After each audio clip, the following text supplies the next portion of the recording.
messieurs, fidèles téléspectateurs, il y a Canal Congo Télévision, auditeurs, il y a 96.8 MHz Radio Liberté Kinshasa, Tokutani, Lisusu, Mokolo Alelo, les 14 février, où ils allaient consacré comme journée, date 2 amoureux, Tokutani Ponato Lobela, Makambu, Etali, Mbo, Canabiso, au Congo, Bozalaka, et Belé, à travers 24 communes. Il y a capitale Kinshasa, Makala, Ngaba, Selembao, Bumbu, Kitambo, Bandalungwa, Maluku, Bozalaka, et Belé, Nabaye Nyoso, pour Messin Kolandabiso, na Congo central, na Maniema, na Ituri, na États-Unis d'Amérique, na France, partout à travers le monde, grâce il y a YouTube, CCTV, Ralik officiel, Tozali Nabino Ponato Lobela Congo pendant 1 heure. 1 heure, il y a échange, 1 heure, il y a débat, 1 heure, il y a proposition par rapport, il y a Makambozali Koleka, Namboka, il y a Patrice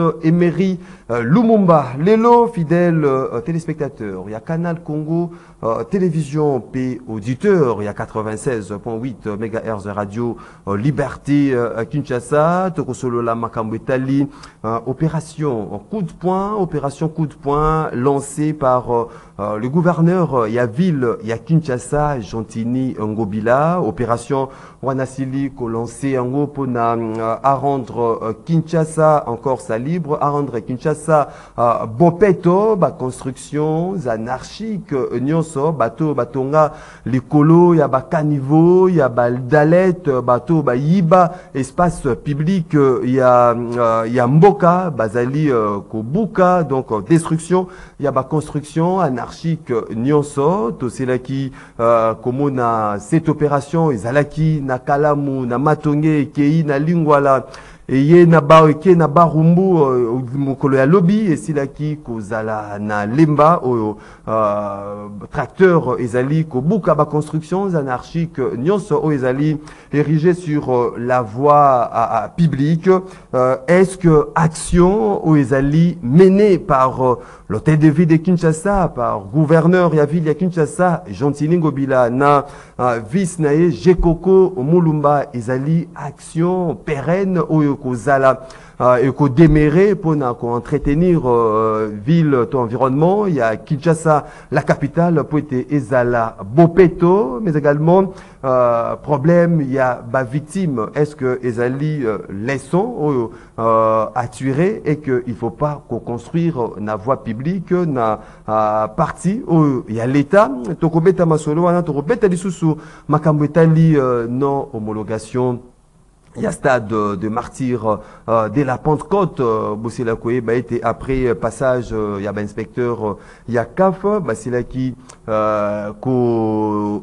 sa autorisation que bah match ezala vraiment bah match interclub il y a bah CAF bah match il y a FIFA Maramo Italie équipe nationale et ko beta maté na stade de martyrs de la Pentecôte pour na ezali ko remplir bah conditions nyonso o esengélité pour na stade et yamba bah match internationaux faute mokolo ya lelo ezali ko incombe na nani. Est-ce que ezali ko incombe na gouvernement congolais, responsabilité, to faute, zali ko incombe na ministre ya sport, est-ce que faute zali ko incombe na ba dirigeant ya Fekofa, déjà une question orale avec débat et s'il ko zala déposer na bureau ya assemblée nationale pour na kozwa ba explication claire de la part il y a ministre il y a sport Serge Kondé, mais également au cours il y a mission il y a mokolo ya lelo toko beta lisusu masolo na makambo etali mandat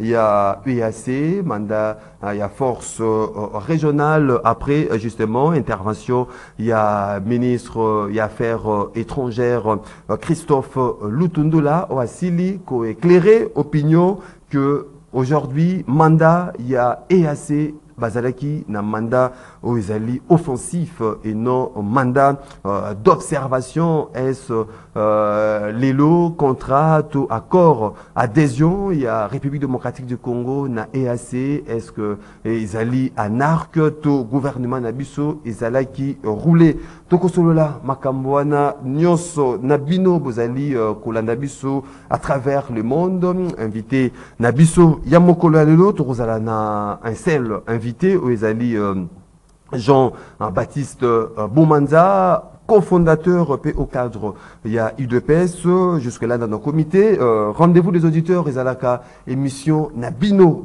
téléspectateurs, auditeur, Bolanda Rabiso, à travers le monde, avant Tozela, invité Nabiso, d'un moment à l'autre, à Kokota, Nakati, plateau, Toko, partager le Nabino, au Bolanda Rabiso, de partout, à travers le monde, bateau, Bazalikou Nabiso, na télévision, numéro, est affiché na oba ya na C ya TV Nabino boko mona numéro wana bato bazali kolanda biso na radio boko benga biso na 082 33 33 749 082 33 33 749 des numéros au boko benga biso bo participer en direct dans l'émission Nabino, rendez-vous des auditeurs. Rendez-vous l'auditeur. Premièrement, ils ont la émission. Il y a des téléspectateurs, des auditeurs de partout, à travers les mondes 082 33 33 749, le numéro Bokobenga. Pour rappel, Tozali Lelo, Kolobela donc Makambo Etali, opération coup de poing lancée par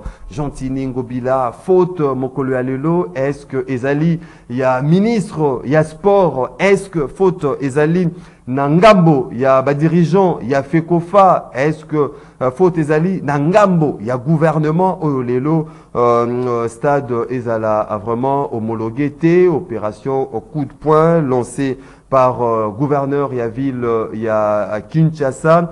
Est-ce que l'action au Ezali mené et Kotikala peut être rendre Kinshasa bo peto ezonga le colère bano bengango à l'époque Kinshasa label Makambo Etali EAC mission to mandat offensif mandat d'observation. Est-ce que Totikala to déméré na kati ya force régionale na kati ya communauté de l'Afrique de l'Est ou bien c'était in anarque ba kosi gouvernement na biso ezala qui roulait vraiment ezali masolo wana toko beta na invité na biso tito zela koma toko solana na bino obulanda biso de partout à travers le monde 082 33 33 749 des numéros boko benga bopesa makanisi na bino na ba sujet tozali kolobela mokolo ya lelo première personne déjà na standard na biso tozwa baimboka o bakopesa ba analyse de fait na bango makanisi na bango par rapport à sujet tozali kolobela mokolo ya lelo. Allô, bonjour. 082 33 33 749 des numéros boko benga bopesa makanisi na bino. Allô, bonjour. Bonjour. Obengi biso api kombo na te makanisi. En tout cas, pour être allé dans nos na biso en tout cas, c'est la flambi. Nous c'est plutôt que pour nous là, ça veut reposer dans la bienté. Ça va compter dans le c'est pas petit à la banque. Pour aussi quand c'est dans le ballon, mais pour compléter. Comment on est bien que il va faire avec la jeunesse, pas pour passer. Hein? On est allé pour le point sur un janvier, papa j'ai ngo bila on peut se passer. Là ça va pouvoir dire papa tu vois que l'angela ça m'a peu monté. Je dis à ce bout là ils allaient bogoter. Moni. On est sur le sous va comment les faire. Moni. Je vois ça dans le petit à la peu. Faire dans le là, on peut on a tout ça à mon côté. Je vois que on doit ça ça me fait rien que à bouquin a fini. À qui qui n'a pas monté a fini. Là pour ça pas le va ça que là. Seulement le va ça que voilà. Il va pas ça là c'est ça. Moni. Faut dire ma papa j'ai la même il y a dans il y a sport qu'on a mis ça je compte. Oui, c'est ça je compte ça pour ma femme c'est la finale. Papa vous pouvez pas aller à Romtambo côté. Ça fait des débits à Romtambo pas ça aller à Romtambo côté. On va le connaître la famille là. Il y a moi de compte ça pour nous côté. Merci beaucoup Ndekoso Bobengi biso beaucoup ko résumé hein ma kanisnabino pendant 30 à 45 secondes parce que vous allez est belé bolugara beaucoup ta na standard et rendez-vous des auditeurs. Allô, bonjour. Allô, bonjour.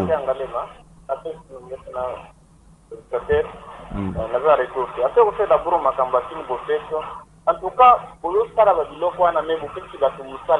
Après exercice, on a battu Bazuaki, Bambon, tout ça, parce qu'on a commis les bazana, un titre à vous gérer le local. Mais beaucoup qui ça même pour déplacer Bango, aussi à ça, ou exercice, en tout cas, ça, c'est de l'arbitraire. Attends, c'est déjà dans février, il faut que mandat n'aille aussi là. Oui, évidemment, pour ça, la ligne, tout ça, et ça, na abattoir ya IAC. C'est déjà haute trahison. C'est déjà la bénéfice de mon côté. Vous voyez, nous, pour expliquer, vous savez, l'information pour 2023, et occupé. C'est-à-dire, on va pas exploiter, on va combien de décisions. C'est la position avec le gouvernement. Est-ce que le Parlement, ils ont signalé dans la vidéo, va ratifier dans le cadre ni. Est-ce que ils ont activé ça 14 la position? Parce que là, en tout cas, c'est haute trahison, il n'y a pas de séparation. C'est d'abord, par exemple, va détourner mon. La crime, quand même, il a quitté le ministre à sport. C'est ça que là, c'est ça, pour détourner. À tous les acteurs, il y a une commune de Moulislan, de Mumbashi, il va premier pour valider. Mais capital, il n'y a rien. En tout cas, il faut avoir des missions d'abord. Il y a quand même la gestion nationale comme ça. Merci beaucoup, Ndeko David, depuis commune Yangaliema, Tozali Nabino, de partout à travers le monde. Ezali Moment Nabino, Bopesa, version des faits Nabino, Makans Nabino, par rapport à tout sujet au Union Sociale des Frais, Mokanabiso. Allô, bonjour. Bonjour, Ndeko Maglim. Oui, Ben Bisso a pu comment un peu Makans. Ndeko Persis, Minakasavuku. Oui, Ndeko Persis. Ndeko Maglim, eza pasi pe mawa. Na keno na makambo ya stade. Makambo mbongo ebimaki même jour ezalaki babongisa bakiti. Mais comment bokotia bakiti na bainstallation kuna na nsima botiki yango salite? Est-ce que boza na souci ya mboka oyo vraiment bino bolingaka oyo ape ebosala malembe mais oyo bino moko bavantage bokenda na lopango nakele makambo etali Gentini Ngobila papa c'est du théâtre soki peuple tolobaki bokire bakaniveau po bobuka bato batoni likolo bakaniveau alors bokomi siko kolekisa voire même bato oyo batongi likolo bakaniveau te Gentini Ngobila te kobuka te kosabote alors bolingi nini au juste po mozobuka pe natina bolongola salite mozotika salite na papa nanga buka zangu ti lelo soki oza wapi nakopesa exemple moko ndeko na ngai na kati ya ndako oyebisi mama alongola liputa parce que eza kotoboka alors yo papa incapable ya kosombela liputa mosusu c'est-à-dire alongola liputa wana atangola bulumbu. Merci beaucoup. Merci beaucoup, Ndeko Persis, depuis commune Yakasavubu. J'espère que Kondi, Bazali, gouvernement, Bazali, Kabino. Allô, bonjour. Allô? Allô, allô, bonjour. Obengi biso api, comment on peut makansi? Allô, bonjour. Tozali ko ka Ndeko. Ok. Iza Ndeko Patrick depuis Mbinza. Na yebisa Ndeko Felix Boye. Allô, mwana EAC. Alors on a EAC a coopéré na Zimbabwe na banami Gende Kabila le père à Salaka na RCD Goma. Na sa victime à dire RCD Goma qui était petit à cette époque-là. A coopéré na RCD Goma. A coopéré na Zimbabwe na banami bien pardon. Merci beaucoup. Peut-être de Rosalie n'a pas ça pour le baïté. Félix a coopéré avec Sadek na Siergel. 082, vous allez continuer. Na Baimboka, vous allez de partout. Allô, bonjour. Allô, bonjour, Magdi. Oui, au Beng Bissou, et puis comment on peut m'accompagner? Na Beng Bino na commune à Chele. Oui. Justement, na Remoussolo. Contribution n'angeza boye. Boko tanga na ndaku ya droit de l'homme. Baya kotala ndenge bakuluna bagorije mutwawa. Tokola nyama. Ndeko na biso.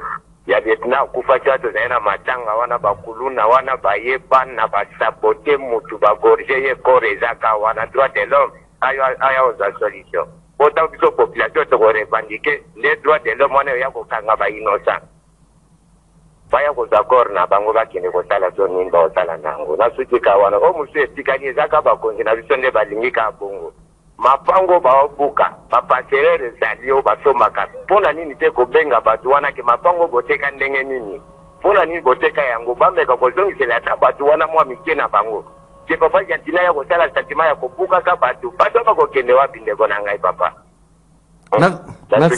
Merci beaucoup Ndeko Bo. Respectez, timing, on a copé Sabino, 30 à 45 secondes, Bopesi, Makan Sabino, parce que géniaux sont aux Ali, Kolobela, Makambetali, nomologation, il y a stade, mandat, il y a EAC, une opération coup de poing lancée par gouverneur à ville Gentini Ngobila. Allô, bonjour. Oui, bonjour, monsieur Martin. Oui, au Beng Bissou, puis comment on peut Makan Sabino? kombo nanga Mikile. Oui. Tozali ko kondeko. Oh, interférence de quoi accueillir ceux qui ont bengi biso du mine volé via télévision nao to ya radio nayo pour que to soit possibilité à comprendre ma kamozali ko ba 5 sur 5. Allô bonjour. Allô Ndeko Martin, bonjour. Oui, au bengi biso api comment on peut ma kansi. Ouais, Ndeko Mijo na boulevard hein. Oui, Ndeko Mijo. Oui, Ndeko Martin. On biso ba congolais hein. Tu regardes ma carte na critique, tu veux que critiquer. Makamba iya te wana lobi nyeto la liba ba tolo kula ninga lobi. So mutu azama ile akota commentaire te. So kota commentaire te to ebi tsema ke donc c'est la kuna ata expliquer que le lobi. Makamba ta de martyr wana. Le kola ministre ya biso akanga déjà ba bo ba tcho o elia ka ba bonga stade. En combat contre ça. Bon ne ba kana ane combattre. Makamba de le gala ya ne aga no inyoza makamba so wana. Wana beti minoko na fumelo moko. Oh, bonjour, les amis, vous avez vu les gens qui ont des martyrs. Oh, ils ont appris à il y a que la salle des martyrs. Le quoi, ma camarade qui va déjà, bah, on a dit que ma camarade qui vient. Ma camarade, il y a des petits qui ont moussé, ils ont ça, ma camarade. Tout ce qui est de l'autre côté, il y a des critiquer. Vous demandez par contre, il y a pas de la. Merci. Merci beaucoup Ndeko. En même moment, tous allez dans standard. En même moment, bah, vous allez participer dans le groupe. Il y a un rendez-vous des auditeurs. Tous allez bah, message Nabino. Bonjour Ndeko Maxime. Eza Ndeko Port Sela depuis Matete. Honorable député à Prometa Bissona Matete. Il nous a promis de curer les caniveaux des rivières de Matete juste au quartier Kunda. Ngilima 2 depuis à Kenda. Bonjour Ndeko Maxime Ngobila Aza Kosala n'importe quoi Eza ba Congolais bazui bango na banque ya Ngobila ayeko buka ba kozongisela mbongo ndenge nini atika baje akomi kosala sentiment ingénieur Patou Kuya Ngisa depuis commune ya Mongafula. Bon, autorité bazali ko gouverner biso bazali ko landa bino nabokebi. Tokozwa rapidement moto moko na standard na biso. Allô bonjour. Vim. Allô bonjour. Vim, oyebi malamu c'est pas pour balen. Oyebi malamu ke président république azali Kolombo kate. Président république ba pesa kayembo kate ke komi yaye. Ou bien la famille politique na ye. Président république azali wana pour un temps yango ba pesa mandat. Na kolobela pona makambo yo ya TAC soki ba groupe wana ya kende kuna. Biso pepe tolobi ba longwa. Ya zo tinga bana bango pona nini. Soki ba kore zate afina ki ba kore ya mabe pona bango te. Ndeko lutundula ati kabilo kwa mboka o ezali ya bango te. Bazana tangu moke ba kokende. Mais ils sont déjà tous que baza ba complice na makambo ezoleka baliaki kuna na suki wana. Merci Ndeko Obal depuis commune ya Massina. Torozo susu Ndeko na standard. Allô bonjour. Allô bonjour. Bonjour. Oui, ben biso api comment un peu ma cantina. C'est M. Eric depuis la commune. C'est le Eric depuis la commune de Matete. Oui, Ndeko Eric. Tozali koyoka. Bon. Merci papa. Le concernant coup de poing, opération coup de poing à Gentini Ngobila na M. Chekopo. Bon, priorité na Kinshasa a bango baza ba Kinois, soit Kinshasa baza ba Kinois. Ba dit que pour l'instant Kinshasa ils ont un problème, il y a insécurité. Ben faut ba ta pour buka banda kola pourquoi ba tiango ba effort en insécurité. Vous imaginez na commune quoi Makala il y a tout un quartier ba déménager ba fini quartier pour avoir insécurité. Alors bazar il n'a pour la côté de fort on a pour insécurité. Et là il faut faire matité, na ba limiter na parlons pas pour na bazo bote la en plein jour. Pour bazar il faut la côté de sécurité. À cette kimbuta za ki boité papa. Kimbuta le ki boité à tout le monde ba général Kanye ba Merci beaucoup Ndeko et commis ce au moment il y a invité Nabiso Torozong et Labino hein, parce que vous allez et belé vraiment bon accorder attention Nabino particulière na déjeuner Nabino à chaque matin rendez-vous des auditeurs n'excès quoi annoncer invité Nabiso il y a mon collègue Ezali Ndeko Jean-Baptiste Bomanza Oazali cofondateur et au cadre il y a UDPS tu sais qui dit un beau nom de Jean-Baptiste Bomanza. Mbotende komo pandi sango liboso bolimbisi na komi na retard parce que na balabala na kuti motuka moko munene kangi balabala moya koleka ezalaki te mais chauffeur nanga asali quand même effort toleki na ndenge na ye kokoma na retard bolimbisi mingi pa na yo moko pe pa ya ba téléspectateurs na ba auditeurs ya raliki na ya CCTV. Vous allez bien important? Oui, naza bien important. Du coup, Jean-Baptiste Bomanza, toute une panoplie, hein. Il y a bah, sujet aux alliés, bah, problème aux alliés qu'on s'est posé avec Akwite na Mbo Cannabis au Congo. Tout banana de Makambo Italie, opération coup de poing, bah Mbo a déjà bah PC bah version des faits na bango, peut-être aux Oakitans au Kabango, Toroyo Kabango pour la deuxième fois. Coup de poing lancé par gouverneur il y a ville il y a Kinshasa Gentini Ngobila. Aux alliés comme on a batonyo batonga na ba place où ils allaient la voie publique bazali ko buka bato batonga na badalet ba caniveau bazali ko buka justement à l'objet était pour na rendre Kinshasa salubre. Est-ce que zali ba action ou ko démérer dans les temps ou bien les alliés trompe-œil et là justement na opération lancée par gouverneur à ville à Kinshasa. Merci Mingindeko Mopandi Sango. Je crois que l'opération Wana est consécutive une accumulation il y a ba bévu il y a ba sali à l'état parce que na kati ya Congo en général et Kinshasa en particulier ils ont ba espace ba benga canon édificandi c'est-à-dire bisika ba koko tongate mais ba konzi ya Congo ba pesa ki bato mikanda po batonga na bisika wana bato wana pe batongi bakonzi pe ba service à l'état eza koleka mpona kozwa ba taxe normalement na bato batongaki na bisika wana na basali ya l'état bapesaki bango yango bango nyonso baza na tort bavile nyonso surtout capitale il faut ezala quand même hein, na ndenge elongo bani yo komona awa soki ozoleka na balabala na motuka pour ozo espace à koleka c'est tout un problème mais eloko nga na sengi na opération wana eza l'opération sélective te bisika nyonso oyo il faut que ba dégager yango eza la te bo dégager awa bo sauter bo kekuna bo sauter bo katsingambo eloko tolingi ville na biso Kinshasa eza la salubre eloko tolingi mopepe ya malamu elekelaka biso na mboka et bisika nyonso oyo batongi qui n'est pas des intouchables. C'est un peu partout. Oh, bah, il comme si on a dit règlement des comptes, dérapage, pena, quand il y a opération, batumsus, batonga, na place, na bango, yiba voie publique, mais, tracteur, gouvernement, ville, a dit ça ordre, ko buka, na sika wanyo soana.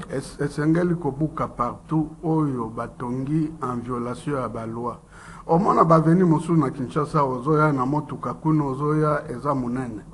Okoma moko boye ekangami po motuke le kaza difficile po mituka mibale emile kisaza difficile la loi est dure mais elle reste la loi mais elle a la loi sélectivité elle a la loi sélectivité mais pour na yo zali ko apprécier ndenge opération zali ko salama batia bopeto na Kinshasa opération eza normale parce que même bato bango moko yo ozana musolo na yo okenda kopona kaka siko yo yebi ki atandele bakoya kobukela yo eza normalité basa l'opération mais elle a une opération juste et concerner tout le monde. Qu'est-ce que tu fais suko moko Jean-Baptiste Bomanza avant ya baimbo kaba benga ki vraiment est belé na kati ya sanda ba misusu bazali komona makambo comme si eza ordonné du fait que bakoki koya na commune ya Kalamu babuki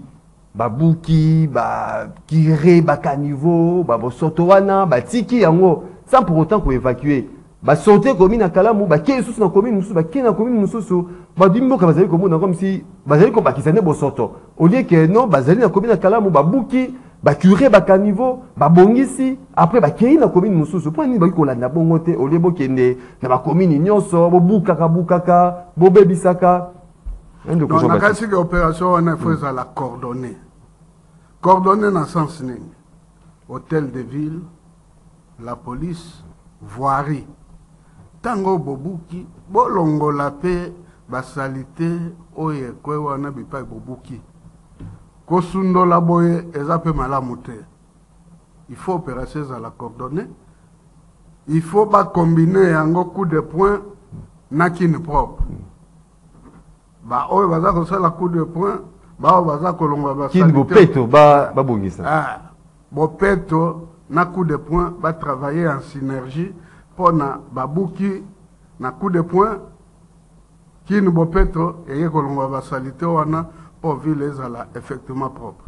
Est-ce que Bazaliko envisageait également victime hein, bateau peut-être batonga qui banda kuna bango na voie publique ou basili ko buka est-ce que le gouvernement Bazaliko envisager peut-être une indemnisation na kawana ou bien il faut qu'à leçon attirer na makambo onyo c'est-à-dire que kotonga na esika ya l'état na voie publique. Je crois que bateau et batonga qui dans les normes, ils ont le devoir et l'obligation de saisir justice pour indemniser. Parce que ceux qui batongi na lieu public ceux qui batongi na norme, babebisi misolo na bango, si koyo vie est difficile, ils doivent saisir la justice pour indemniser. Il faut pas saisir justice pour ne pas indemniser. Toko betali sur masolo, hein, makambo etali stade de martyr. Il y a Pentecôte où ils allaient qui homologué ba match. Il y a ba match internationaux moyen bêta na stade de martyr ezalité. Après passage il y a ba inspecteur il y a CAF. Lecture de fait nom de Jean-Baptiste Bomanza. Est-ce que ezali humiliation té pour mboka na biso Congo du fait que l'équipe na biso est allée en liste notamment d'Ariclé Motema Pembe bango ba poni ba robeta na Angola Congo na l'ASV Club ba poni ba robeta na Brazzaville Lupopoku na ba bango ba robeta bango na Zambie stade mythique il y a République démocratique du Congo les alliés homologués ba match moyen beta ma ezalité. Est-ce que la grandeur ya mboka na biso les alliés humiliation té? Non seulement humiliation, mais l'irresponsabilité de ceux qui ont géré ce secteur-là. Bapesa biso ba mise en demeure rebelle na CAF. Et je crois que bateau ba gérer qui secteur wana et sport bazwa qui ba responsabilité na bangote. Toza kolela mingi na makambo etali sport en général le football en particulier. Oyebi que soko zui fekofa bato musu bakomaka ba chef coutumier des années bazalaka kawana basalaka pe eloko te tala sport na biso surtout football biso tozalaki créé en Afrique le premier pays d'Afrique noire qui a participé à la Coupe du Monde en Allemagne en 74 c'est notre pays tozalaki na ba joueurs qui faisaient peur en Afrique et si pas dans le monde. Natangi bajouer lokwa bakakoko bakidumu bamayanga bakalala les bombardiers ma ebandi boni tokweya na seboyi nde sika wana ngai naza kobwaka mbela epai ya président de la République ndenge toza koyoka nungu asala pe remaniement ngo noki batia bato oyo bayebi basecteur wana po balongola biso na humiliation eza normal te. Un grand pays comme le Congo, stade de Nabiso est à l'homologué. Les hommes mais c'est quoi? Les fanatiques qui sont au Congo, Bakozama Kokia, Kokenda Brazza, Kokenda Angola, Kokenda Zambie. Or, na football. Le seul stade où ils allaient homologuer, ils allaient à. TP Mazembe, mais équipe notamment à Kinshasa, na ya Lubumbashi, boyi ko livrer ba match na bango na stade wana. Bon, bazana ba raison na bango. Et puis toyebi ndenge football eza koleka na Kinshasa na Congo plutôt tant politique ezali ko s'inviter na sport toyebi pe ba animosité bien avant loba makamba politique ba animosité ezalaka toujours entre ba club wana tango bakokenda kobeta kuna quel va être le comportement ba fanatique ya Mazembe. Est-ce que ba fanatique ya Kinshasa bakozwa makoki ya kokota avion bakenda ko appuyer équipe na bango? Donc basali ba analyse nyonso wana, je crois que ba tirer ba conclusion que bakenda ailleurs. Mais le plus grand problème, il faut qu'il y ait un changement radical. Parce que basali ba état généraux ya sport, particulièrement en football. Mais ba appliquer ba résolution wana. Bato baza compétent en cette matière. Batia bango va gérer secteur wana pour laver l'humiliation. Et ça quand même à la montée. Un grand pays de football comme le Congo, Kinshasa, oh bah ça déjà homologué. Et ça sonne mine. Qui est comble? Faut tes alliés, il y a nani. Est-ce que Zali, il y a ministre des Sports, parce que tout le monde député a essayé de interpeller, qu'il y a une question orale déjà déposée dans le bureau de l'Assemblée nationale, qu'on interpeller Serge Condé, qui a coupé sa explication, comment ça a démarré ça homologué. Est-ce qu'il faut tes alliés, le gouvernement congolais, Mongo, est-ce que Zali décaissé pour les travaux, Zali effectués dans le stade de Martyr, depuis Bakanga, Bankadra, stade de Martyr, Wana, Zela, Caniveau, il y a Pongabi, Tilelo, Bafongola Rango, tu te rends compte qu'on est bané, hein, de ko, Batia Batsebomanda. Bané, Bazali ko Fongolate, Batravo, ils allaient continuer, ils allaient aussi later. Qu'est-ce qui ne va pas? Est-ce que Mbongo, ils allaient qui, décaisser le gouvernement, décaisser Mbongo, pour na Batravo, fait qu'on fa, est-ce que Bazali ko ça, Moussa Nabango bien, Namakamu, Nyoswana, faut tes alliés à Nani, Ponayo. Chaque ministre est responsable de son département. C'est pourquoi il faut que acteur mosusu important intervenir dans le dossier. IGF à Kotanano pour clarifier la situation. Aïb Sabisoba na Congo en général et na Kinshasa en particulier. Comment Bambongo Bazala Kopé Sawana Basaleli Yango. Dans le monde entier, comme ils sont pour Nabiso en matière de sport. Talaba équipe Nabiso. Bazagoza des fois humilié en étant éliminé dans mon équipe aux Alago Banga Banga Biso. Déjà, il y a équipe à Prime, il y a Léopard qui est éliminé en Algérie sans pour autant remarquer même un seul but. Mais le problème, c'est d'abord la préparation. Préparation, c'est ça qui m'a la montée. En plus de cela,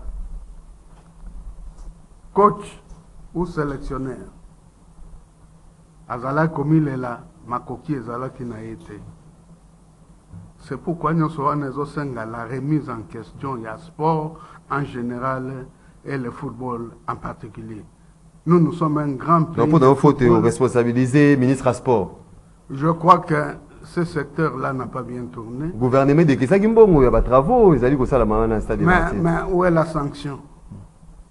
L'argent a été décaissé. Moussala et Salamete, homologué et bisoté. Il faut que les sanctions suivent. C'est pourquoi, na beleli Soumbela et pas le président de la République, remaniement na yo aneya noki, bato yo baebi secteur à sport on a la bisomoko pour na to requinquer sport congolais, pour na to revitaliser le football congolais, to zonga lisusu un pays qui faisait peur du point de vue football. Tala mboka na biso. Nous avons organisé le combat du siècle ici. Ouais, Tata Raphaël. Avec Mohamed Ali et Foreman. C'est resté historique à travers le monde. Pour Mboka Ndenge wana ba continuer à humilier yango, c'est pas normal. C'est pas normal, j'espère que Montonio sur un secteur sur moto Pakala va retirer responsabilité la non homologation, il y a un stade de martyr, il faut que le gouvernement fait qu'on fasse ministre Baluka Koutia vraiment mailler pour être humiliation aussi là qu'on s'est répété dans Mbokanabiso Congo 082 33 33 749 des numéros pour Benga Lisusu pour le mopé ça Makani Sanabino dernier sujet avant tout Fongola Nzela Lisusu pour la deuxième fois, il y a standard Nabuso de Jean-Baptiste Bomanza, Makambo Italie, force régionale, communauté et Afrique de l'Est. Après intervention, aussi le commandant Christophe Lutundu, là, après intervention, asili koloba ete mandat oyo bayebelaki force régionale wana na est mboka biso ya mandat moko offensif ndenge nini bongi lelo population ezali ko accuser bango na complicité pe bazala likola bayi na MONUSCO bis mandat d'observation. Est-ce que aujourd'hui tokoloba ete adhésion na biso na EAC ezalaki en arc to gouvernement na biso ezalaki rouler nde makambo ezali kokende sur terrain? Nakobanda koyanola na motuna na yo na une expression française. Oyo elobi te, les loups ne se mangent pas entre eux. Pona nini nalobi boye? Presque bamboka nyonso oyo eza na force wana baza bamembre ya oyo tobengaka ITP. Elikoloba nini? International Tutsi Power, le pouvoir international de Tutsi, presque, bango nyonso presque, ce sont des Tutsi. Et bango na moni olakisi ngai elongi ya assassin liboso na nga kuna. Paul Kagame. Bango, la plupart bazalaki ba parrain ya AFDEL. Tango bayaki yao. Pour Nabango, il ne faut pas que Congo reprendre puissance nango dans le temps où Tozaki nango na époque ya maréchal Mobutu. Nalandi VP Melutundula.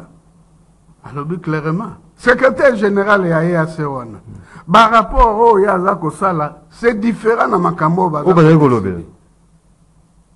Et vraiment et ça linga passe mingi na moteur. Est-ce que le gouvernement allait rouler en arc mobile adhésion na biso na EAC to soit qui va mesure terre to ko kota donc to signer kaka to kei vulbalement to kei bouluyeke ou bien to zaki na âme conscience to kei ko adhérer na EAC par rapport à la réalité aux allez komona. Le gouvernement doit se racheter. Oza koyoka na Nord Kivu kuna chaque jour ba manifestation. Lelo na Kivu, Sud Kivu. Ezai journée province mort. Soko landa ba média na tongo lelo. En solidarité na oyeza koleka na Nord Kivu. Toza quand même mboko eko kozala humilié ndenge wana te. Même des petits pays qui avaient peur de nous, bakomi mutu na mutu, kosala ba calcul comment aya kozwa oyaye awa na Congo. Na RDC. Mais Congo ezalaki boye te. Congo ya ba général Maele, Congo ya Mbuza Mabe, Congo ya Bauma, Congo ya Mamadou Ndala. Ezala humilié na mwa bato moko ndenge wana. Eza normalité. C'est pourquoi opération président de la République a tunaki que ba recrutement salama les jeunes gens bakota en armée pona tosilisa soni oyo tosilisa humiliation oyo bamboko ezalaki kobanga biso oyebi ke général Maele akenda kozwa ebembe ya biarimana na Rwanda tango Kagame ayoki Maele akoti Rwanda kima mais ebandi boni lelo tozala humilié ndenge wana à cause de l'infiltration oyo bamemela biso na fidèle oyebi ba téléspectateurs na ba auditeurs ba bayebi te bayeba te mboko oyo à partir du moment où un Rwandais a comme chef d'état-major général awa toza iso na secret militaire te secret sécuritaire te parce que batongo ba élément na bango te lelo baza na kati armée yango moni tokosala plan boye po to réussir ba infiltrer wana ba teki plan non. Il faut ordre raison. Ordre raison. Degenini, ordre raison. Ndeni na moment au gouvernement. C'est quoi? Naloba. Yoka na. Vous allez dénoncer, mais vous allez ko longwa rapika raté na nino. Na EAC wana. Oh lobi ke vous allez milliers ko lelo. Vous allez ko longwa te. To se retirer comment? Naloba ndenge nini ordre koko zonga. Président de la République aza commandant suprême et armée. Asala recensement. Il y a des vrais éléments formés avec l'argent des contribuables congolais. Depuis Mobutu. BABEM, breveté d'état-major, BATEM, technicien d'état-major, BABENGA bango ça la rappel des troupes Batouana Baya. Mais ce serait une question de jour pour nous ressources à Rwanda. Même pour nous connexer Rwanda ne fût que pendant une année. Connexion en RDC. Si. Parce que c'est la communauté internationale qui est complice à l'autre côté. Tant que biso toko annexé Rwanda, toko yo la paix bangote. Ça c'est bango bazo yo la bisote. Ce n'est pas normal. Au moment où vous allez accuser RDC, le fait pour le gouvernement, il y a quoi adhérer à la communauté de l'Afrique de l'Est, ils ko ça la il y a balkanisation, il y a mo Kanabiso Congo. Au moment où la population a télémi, ngui, a l'habité, azali komona bateau, bakoti, azali komona bango vraiment clarté. Et le redit les zangi, courage, to volonté, na bateau vous allez diriger biso que non, tout s'est retiré na la communauté wana de Jean-Baptiste Boumanza. Non, je crois que Oyoka qui répond à VPM Lutundula, ce matin nous l'avons suivi. S'il faut suivre la voie du peuple, ils vont le faire. Parce que la voie du peuple, c'est la voie de Dieu. Et c'est le peuple qui donne des orientations. Dans la plupart des cas, Nabamboka Ebele, Tokoki Kotika la terre na humiliation. Ndenge oyo. Nous étions un pays craint. Oyebi, problème mosusu toza kokufe là. La plupart des pays africains, balingi te Congo et reprendre place nango. Ba musu baza koloba n'époque ya Mobutu, banyokola bango Mobutu faisait installer le président et faisait chasser le président. Maintenant c'est l'occasion pour se venger. Nous devons faire très attention. Nous devons interroger l'histoire. Et en interrogeant l'histoire, je me réfère à un des grands professeurs de ce pays, le professeur Kambaï Boach. Au Monimbo Canabiso, nous avons entouré de 9 voisins. Et ces 9 voisins, dans la plupart des cas, les voisins sont utilisés pour nous déstabiliser. Les grandes puissances basala oyo babengaka la ceinture rouge. Si on veut importuner le Congo, on utilise un petit pays voisin. Et c'est ce qui se passe au jour d'aujourd'hui. Déjà, vous voyez bien, mais est-ce que vous allez précaution pour contrecarrer plan à l'oignon, c'est-à-dire déstabiliser mon cannabis? C'est ça le problème. Oui, ma précaution est d'aller quand ndenge toza koloba boye, ba konzi baza koyoka, mokonzi mboka za koyoka, et sur base de ça, on va mettre en place ma stratégie, parce que stratégie l'obama kanaba médiaté, je crois que tout est en train d'être mis à l'ordre pour que tozongela place na biso tozalaka nango na tango kala. Au moment où nous faisions la peur à tous ces pays-là en Afrique. Donc, Moussala ezali ko sala na gouvernement ya république na règne ya Félix Tshisekedi pour to contrecarrer ba plan sur le but tout tu power mais tout tu power wana ozali ko mona ngo ezali ko se illustrer peut-être na EAC na koyoka maloba na yo est-ce que biso to na régime ya Tshisekedi tozali ko peaufiner ba stratégie ya ko déstabiliser bato ba nga ba déstabiliser biso ou bien biso toza ko accompagner bango nde na concrétisation ya plan na bango. Non, je crois que la stratégie est peaufinée. Comme les stratégies demeurent du domaine des stratégies, na koki kolobalika moko stratégie à wote.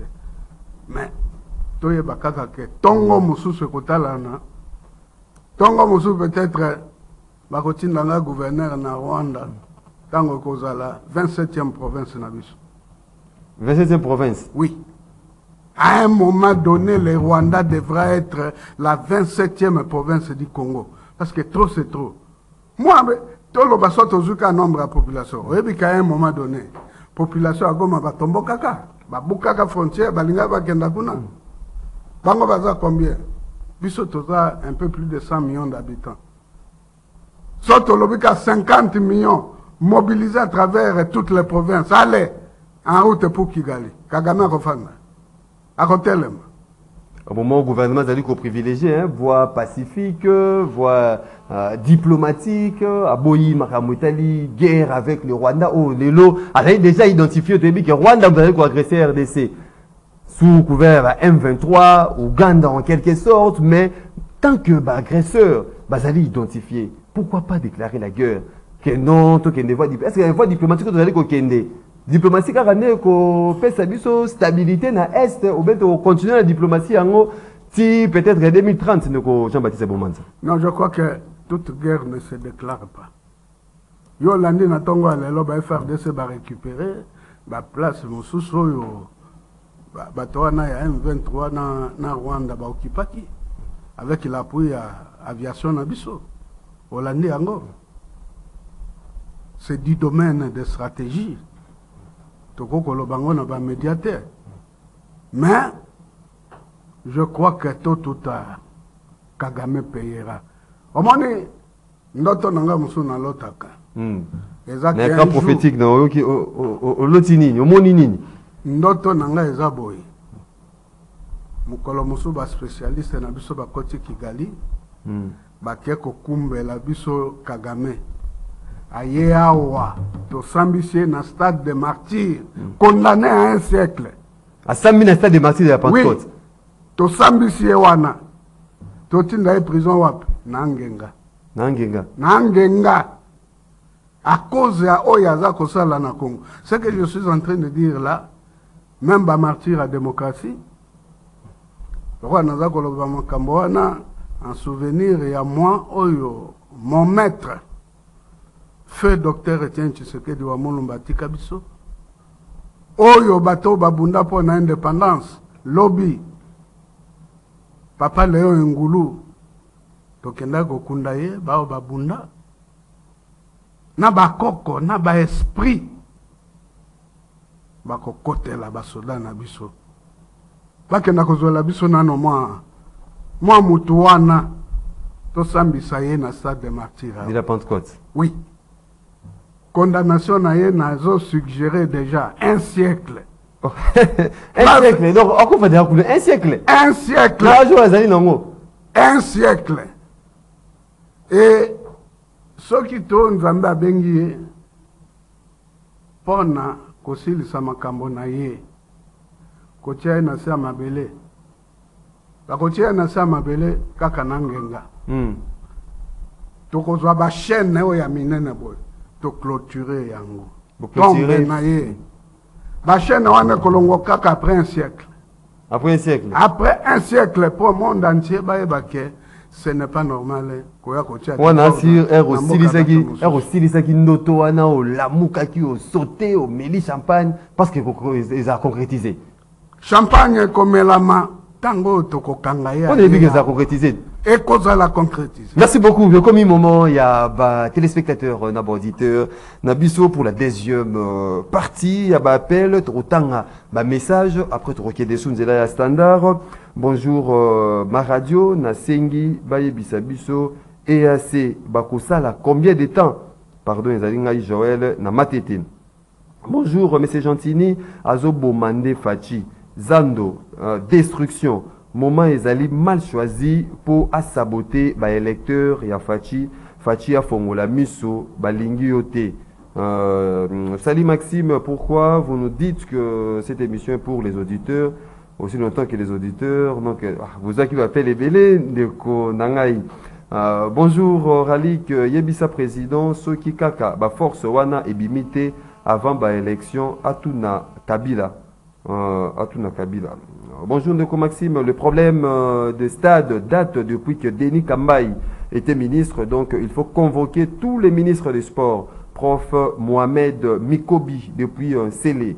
Bonjour Maxime Gentini et Loko Asali Mawanae, Batuya Makelele Bazali na Esika, Batuya Makelele Bazali na Esika Yakovandate et Bongo Oyo Abuki.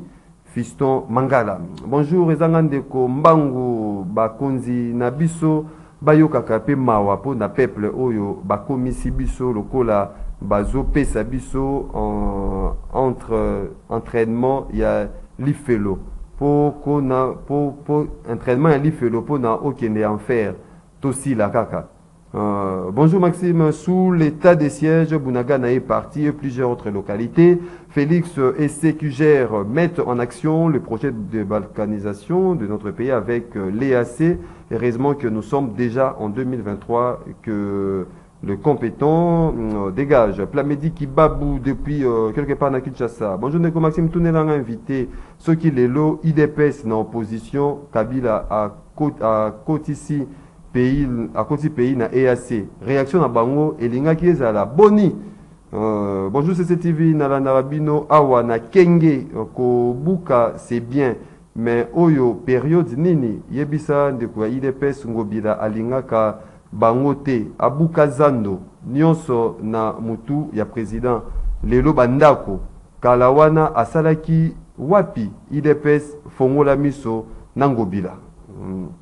Bonjour Maxime, la présence de l'EAC dans notre pays n'est qu'une balkanisation dans sa forme passive que l'État congolais arrête d'être Parjo Dr Boki de Pinjili, membre ya Monisco Moko Akokipe Kosamba na Congo ou bien Baoyo ya EAC.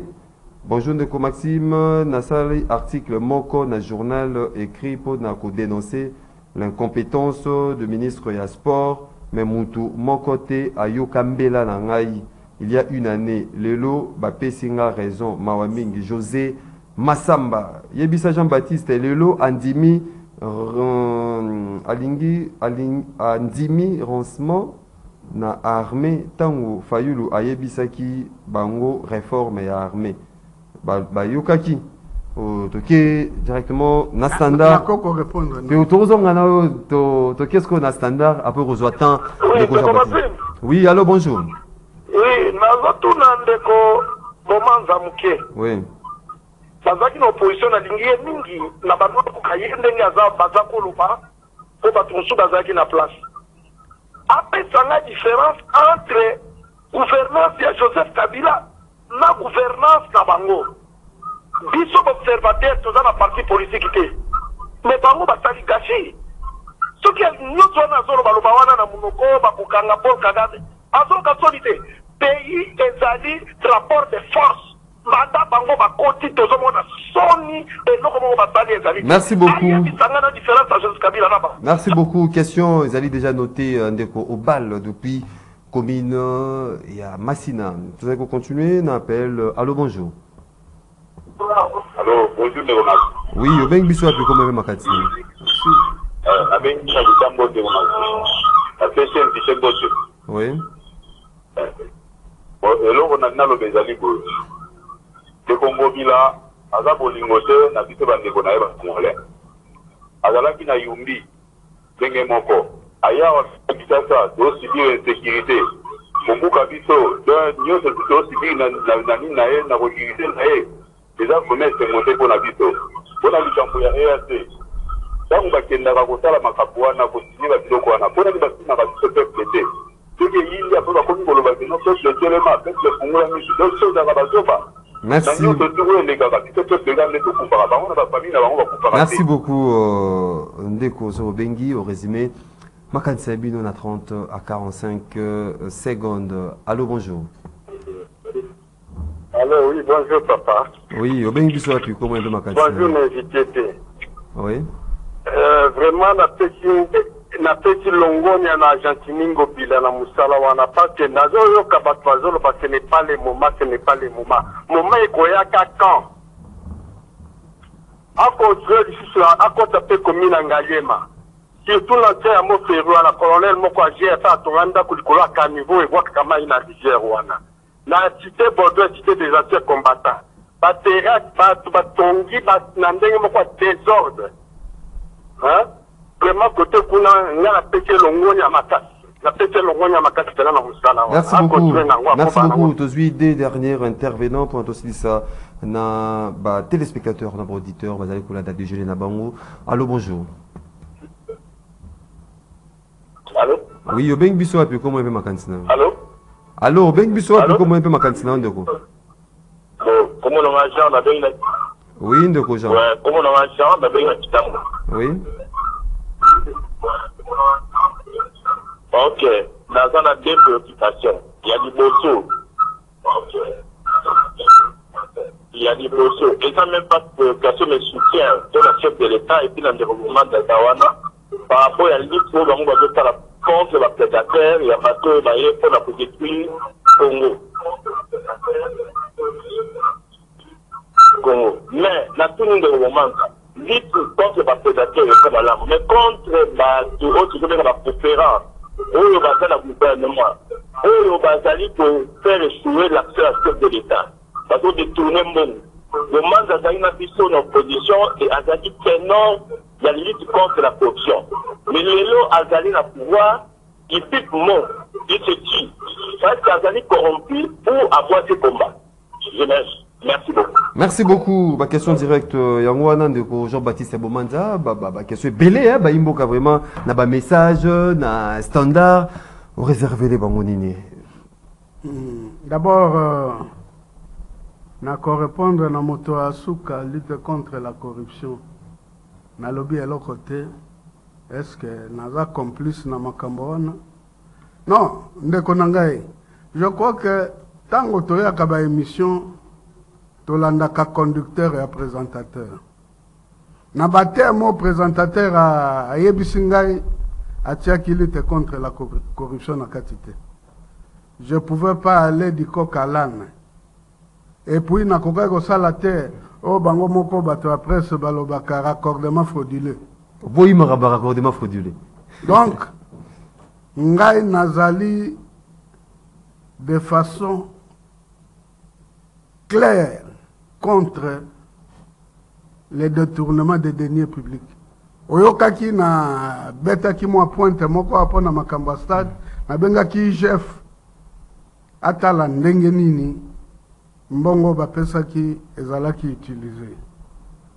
Alors question mususu obal na bikazalaka na kabiliste atuningai différence à gestion ya Kabila na ya Tshisekedi. Mais c'est le jour et la nuit. Différence à Liboso Kaka sur le plan démocratique. Ndekobal sous Kabila, ozalaki na émission, ozalaki otuna ba question en direct na plateau. Sur le plan démocratique, tout le monde est libre, il y a qu'à s'exprimer. Sur le plan il y a gestion et mboka. Ce qui tozu kaka budget. Kabila tikela biso budget à combien? Ce qui 3 ou 4 milliards de dollars. Mais Félix Lelo, c'est dans les 15 milliards de dollars. Gratuité et enseignement. Kabila a appliqué yango te. Mais Félix a appliqué yango. IGF, créé depuis 1987. Sous Kabila. IGF faut ça là et mosala te. Mais les lois IGF faisait que ça la mosala. Donc ndekobale tia na mato inayo pe bomba na bongo na yo libela on ne peut pas comparer les jours et la nuit. En gros, Imbo Kaba comprendre dit 30 secondes de Jean-Baptiste moment comme dans sous kaya émission. Bon. Ba na mboka ba comprendre que toza na mboka kaka moko Congo. Et nous avons intérêt à les protéger.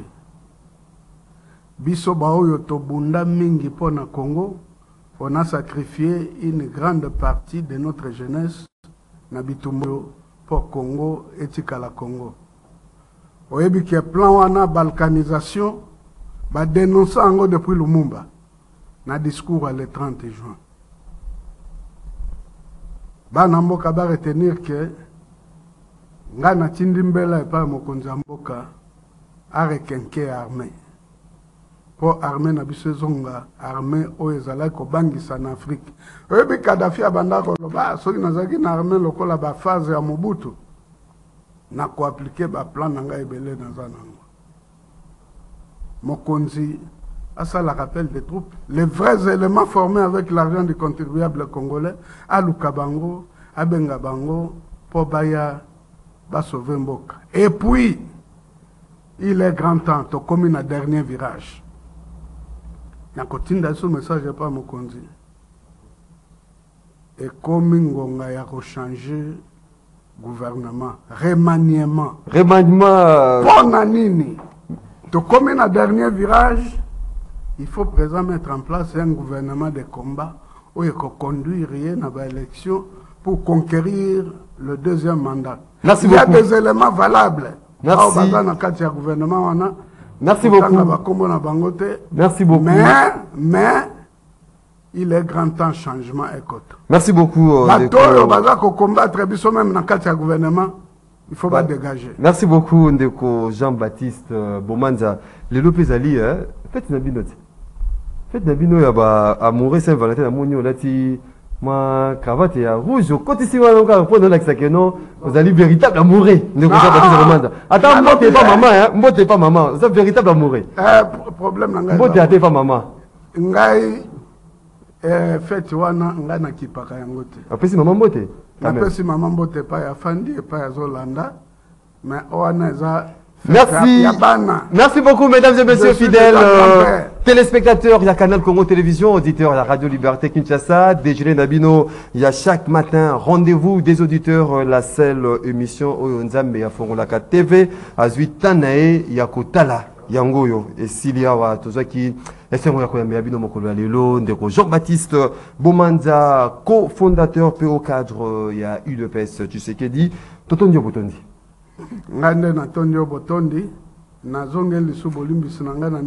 Merci beaucoup. Émission Ezalaki réalisée par Fiston Atunga Ozalaki au même moment na régie Moro Njambe, l'homme qui arrive toujours en retard. Urbain Kanyema Azalaki na régie d'antenne radio, héritier Toubilano derrière caméra, Doudou Montiri Hamilton.